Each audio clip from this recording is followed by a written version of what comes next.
ती तुमच्या आजूबाजूला सेफ फील करते ना. परवाचीच गोष्ट सांगते. मी गोकर्णला पहाटे 4 वाजता उतरले. पूर्ण अंधार होता आणि बसवाल्याने मला एका रँडम रस्त्यावर पहाटे 4 वाजता उतरवलं.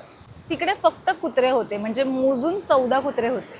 मला बाजूला एक हॉटेल दिसलं. तिकडे रिसेप्शनमध्ये 2 माणसं झोपलेली दिसली. म्हणून मी आत शिरले आणि त्यांना विचारलं की मी 5-10 मिनिटं इकडे थांबू का? मला रिक्षा मिळाली किंवा माझ्या हॉटेलवाल्याला माझा कॉल लागला की मी लगेच जाईन. त्यांनी माझ्याकडे पाहिलं, बाहेरचा अंधार पाहिला आणि ते सरळ नाही असं म्हणाले. मग मी त्या हॉटेलच्या दारात बराच वेळ उभी राहिली. 10-15 मिनिटांनी मला एक रिक्षावाले काका दिसले. आदल्या दिवशी होळी असल्यामुळे ते थोडेसे प्यायलेले वाटत होते, पण मी त्यांना माझा पत्ता सांगितला आणि त्यांच्या रिक्षात जाऊन बसले. मनात प्रचंड धाकधूक सुरू होती. घाबरगुंडी उडाली होती माझी.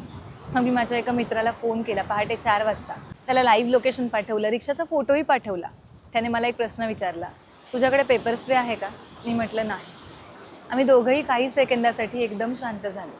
तेवढ्यात काकांनी एका सुनसान गल्लीत रिक्षा थांबवली आणि मला म्हणाले की इकडून शॉर्टकट आहे, इथून जाऊया आपण. त्यांनी माझी बॅग डोक्यावर घेतली, हातात एक काठी घेतली कुत्र्यांसाठी आणि ते चालायला लागले. त्यांच्या मागून मी चालायला लागले. जवळजवळ 300 मीटरचा तो शेतातला रस्ता होता. तेवढ्या वेळात माझ्या मनात नको नको ते हजारो विचार येऊन गेले. काही वेळाने त्या काकांनी माझ्या पत्त्यावर मला सुखरूप सोडलं आणि 4 वाजता हॉटेलमधल्या त्या केअरटेकर काकांनी मला रेस्ट करण्यासाठी रूमसुद्धा दिली. पण इथपर्यंतचा हा पूर्ण प्रवास माझे डोळे उघडून गेला.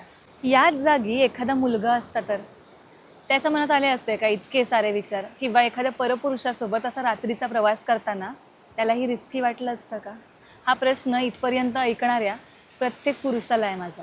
आज आपल्या आईला, बहिणीला, मैत्रिणीला, बायकोला किंवा कोणत्याही स्त्रीला हॅपी वुमन्स डे हे विश करताना ती आपल्या आजूबाजूला नक्की सेफ फील करते ना, हा विचार प्रत्येक पुरुषाने करायला हवा ना.